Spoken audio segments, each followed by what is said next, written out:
Gestational diabetes is one of the most common health problems that can happen during pregnancy.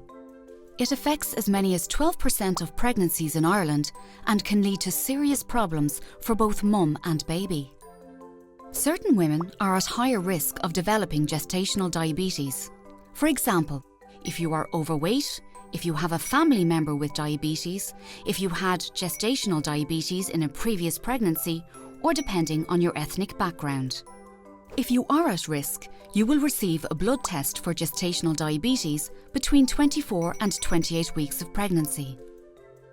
If you are diagnosed, there are day-to-day changes you can make to stay healthy. How much exercise you get and what kind of food you eat can have important effects on your health and your baby's health. But what happens when you have gestational diabetes, and how can diet and exercise help? Food and drinks are broken down in your digestive system. The sugar they contain is absorbed into your bloodstream.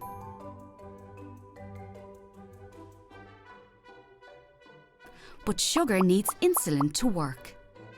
Insulin is made by the pancreas and helps sugar get into your cells. Insulin acts like a key that lets the sugar move from the bloodstream into the cells of your body, where it is used for energy. Pregnancy hormones change the way insulin works in your body. In the later stages of pregnancy, these changes make it difficult for insulin to unlock the cells and allow the sugar to enter. This is what is known as insulin resistance.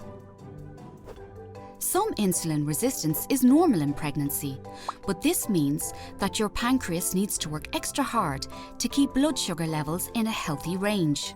When you have gestational diabetes, your pancreas is not able to keep up.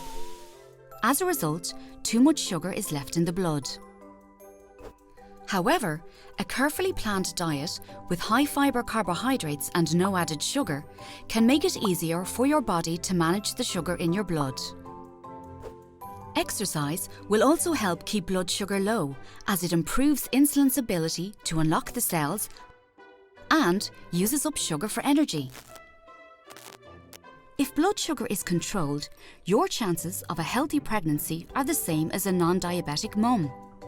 This makes diet and exercise powerful tools for a healthy pregnancy. However, if blood sugar is not well controlled, this can lead to problems in both mum and baby.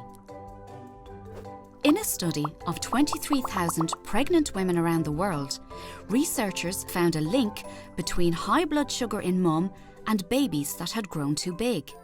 Researchers also found a link between high blood sugar and preeclampsia, premature delivery, need for caesarean section, birth injury, and abnormal sugar control in baby.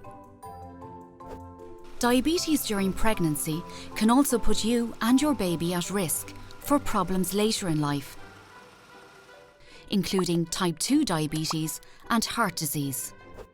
But there are actions you can take.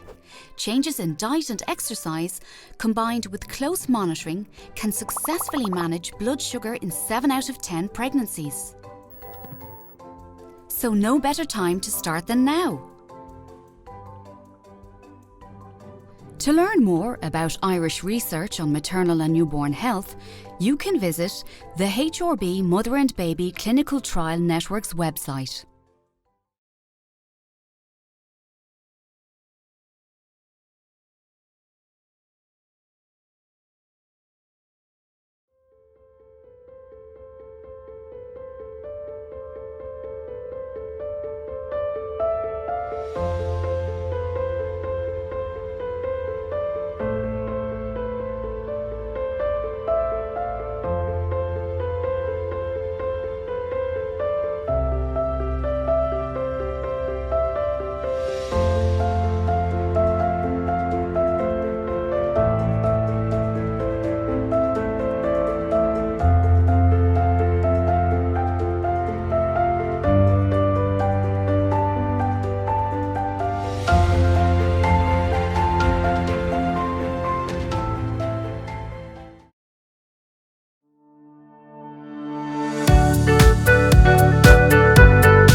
Changing your newborn's nappy is one of those things you'll be doing 7 or 8 times a day, so it's best to be organised from the start. Make sure you have everything you need ready and close to hand. Place your baby on a clean, soft, flat surface. Open the nappy and wipe away excess stools from the genital area with the corner of the nappy. Hold your baby by the ankles and lift up their bottom. Use soft cotton balls or a wet cloth to clean your baby. Clean around the umbilical cord area. For a girl, be sure to wipe from front to back. This will help minimise the spread of an infection. Swap a clean nappy for the dirty one. Use the tabs to see which way goes up. Avoid covering the umbilical cord as this can cause irritation. For a boy, keep his penis pointed down.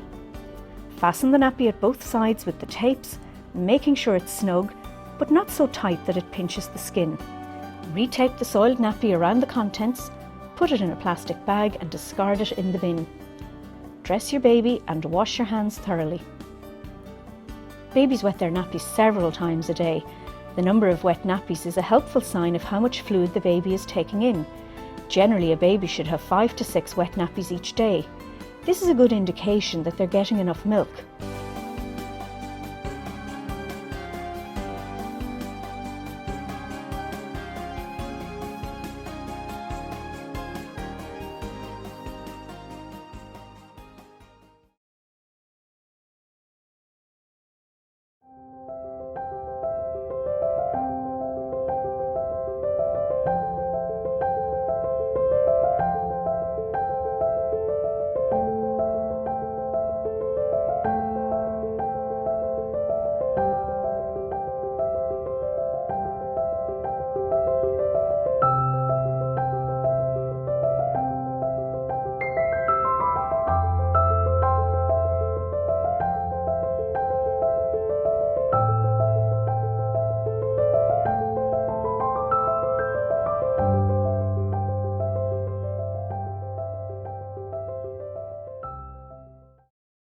You put your cold water in first, you add your hot, you just check it with your elbow.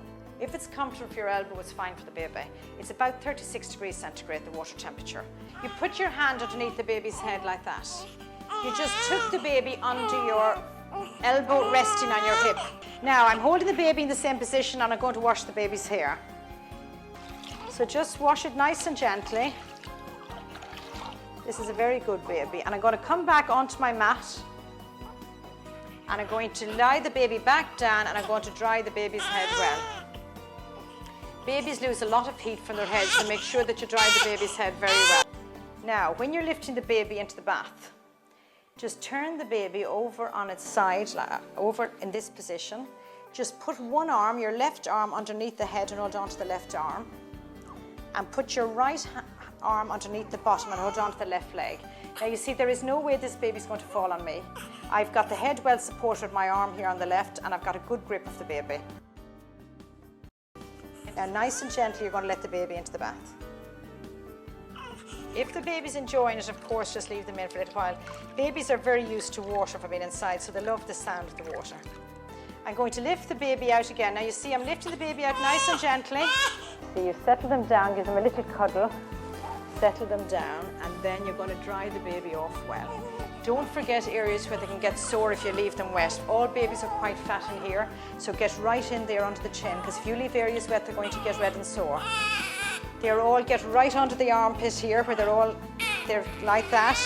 And another areas get right under the behind the knees and in the groin area. They're areas that can actually get sore if you leave them wet. So you make sure that you dry those areas off very well.